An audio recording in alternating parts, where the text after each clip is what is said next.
Ek is Retief Senekal, ek kom oorspronklik van die Suid-Vrystaat af, gebore in Bloemfontein, grootgeword in Smithfield. My ouers boer daarso, ons doen vee en bietjie saaiery. My begeerte om landbou te bestudeer het van kleins af gekom. Die feit dat ek saam met my pa die hele tyd saam met hom geboer het en die blootstelling vee en gewasse, toe het dit my laat besluit om dalk meer in gewasse in te begin. En dis hoe ek toe op die rigting gekom het om eerder landbou agronomie te gaan swat en so dan my loopbaan te begin as 'n landboukundige. Toe ek by VKB begin werk het ons begin met proewe en omdat ek reeds met die proewe aan die gang is, het hulle vir my gesê ek kan die geleentheid kry om my meesters te doen. Ek sou in elk geval die proewe doen, ek kan dan net sowel aangaan nagraads. Toe ek aansoek gedoen het vir my meestersgraad by Universiteit van die Vrystaat, het my dosent vir my gesê ek moet dalk na die Mielie Trust se beursprogram kyk en ek het toe besluit om bietjie op te lees van hulle en bietjie te gaan kyk en toe uiteindelik om aansoek ook te doen. Ek het vir die Mielie Trust beurs aansoek gedoen in 2022 omrede laat hulle my kan help betaal die klasgelde en navorsing want die ontledings is 'n redelike bedragie. En hulle het toe teruggekom na my toe in 2023 en gesê ek is aanvaar en so het hulle my ook gehelp dat dit moontlik was vir my om al die ontledings te kan doen sodat ek my graad se data kan bymekaar maak om uiteindelik dit te kan uitvoer. Die Mielie Trust befonds my meestersgraad by Universiteit van die Vrystaat. Ek het deur hulle proef gedoen op mielies waar ek stikstoftopbemesting op mielies getoets het. 2 verskillende bronne op verskillende groeistadiums en dan ook op 2 cultivars, 'n enkelkoppige en 'n meerkoppige cultivar. Die doel van die proef was om te kyk wat se pyl optimaal is en ook die ekonomie van die pyl te bereken. Want 'n hoër stikstofpyl is nie noodwendig ekonomies volhoubaar nie. Die kursus is 'n 2-jaar kursus wat ek genoem het by universiteit. Die meesters het natuurlik die volle 2 jaar vir my befonds. En ek moes elke 3 maande vir die Mielie Trust verslag ingegee het en hulle het vrae gevra soos cope jy, hoe gaan dit, hoe lyk die omgewing, so hulle was baie ondersteunend ook in die sin van, hulle weet dit ons werk met boere en hulle weet dit is afhanklik van die natuur. So hulle het baie vrae gevra van hoe lyk die omgewing, soos hoe lyk die mielies, hou hulle en so nie net van is jy goed al klaar en so, hulle het verstaan as ek vir hulle sê, hoor hierso, ek kon hierdie goed nie doen nie want dit is te nat of dit is te droog.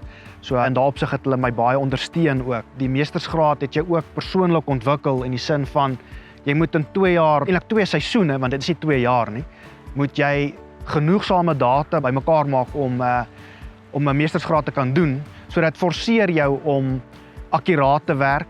Want jy kan dit nie oor en oor doen nie, want jy het net soveel goed om mee te werk. Dan word jy gedwing om vinniger en meer intieme ondersoek in te stel en data bymekaar te maak en artikels te lees en goed om jou te bou rondom die onderwerp wat jy doen en jou navorsing wat jy doen. Dit plaas bietjie druk op jou, maar in 'n positiewe manier om jou vinniger te bou. Ek het my studies gedoen terwyl ek werk. Dit was uitdagend. Ek moet sê, daar was tye wat jy maar voel, jy wil jou hare in jou kop uittrek en dan se ander tye wat jy dankbaar is dat jy dit kan doen terwyl jy werk, want jy kry nog 'n inkomste ook. En dan dan jy ook die geleentheid om nog jou nagraads ook te doen. En ek dink nie baie mense kry daai geleentheid nie. So dit is uit die moeite werd gewees, die uitdagende tye wat ek gehad het.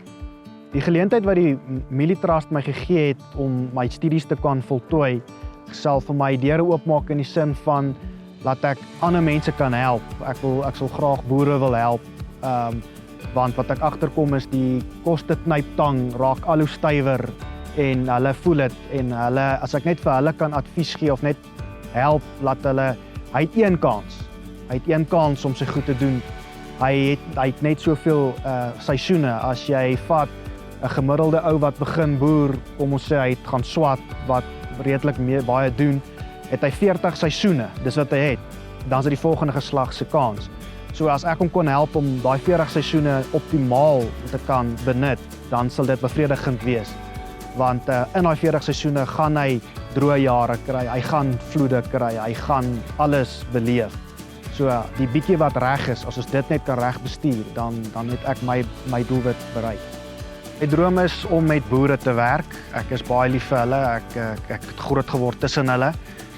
Soos ek sê, as ek hom kan help om met raad en goed kan help om op plaas te bly, is dit vir my 'n groot droom wat waar word. En dan sal ek ook uiteindelik ernste ook wil graag my eie grond ook begin en ook self begin boer. Dit sal vir my besonderse voorreg wees as ek dit eendag sal kan doen. Ek wil net baie dankie sê vir die Mielie Trust omdat hulle vir my die 2 jaar befonds het en vir my ook 'n geleentheid gegee het om my loopbaan verder op te kan bou en dan sien ek uit vir die toekoms. En dan wil ek ook baie dankie sê vir my 2 dosente op Universiteit van die Vrystaat, Prof Seronjo en Dr Elmarie vir al hulle hulp en al hulle raad en die nagte wat hulle my moes help om my goed te skryf. En dan vir die studente sê wat ook graag hulle nagraad sal doen, dat hulle moet kyk vir beurse soos die Mielie Trust. Jy moet goed vir hulle skryf en so, maar hulle verstaan waardeur jy gaan en hulle werk ook met die boere. Dan wil ek ook net sê, jy moet navorsing doen. Jy moet luister wat die ouer boere sê. Daar's 'n rede hoekom hy nog op sy plaas is na 30, 40 jaar. Luister wat hy te sê het. Ja, die papiere is geduldig, maar die wysheid kom met tyd.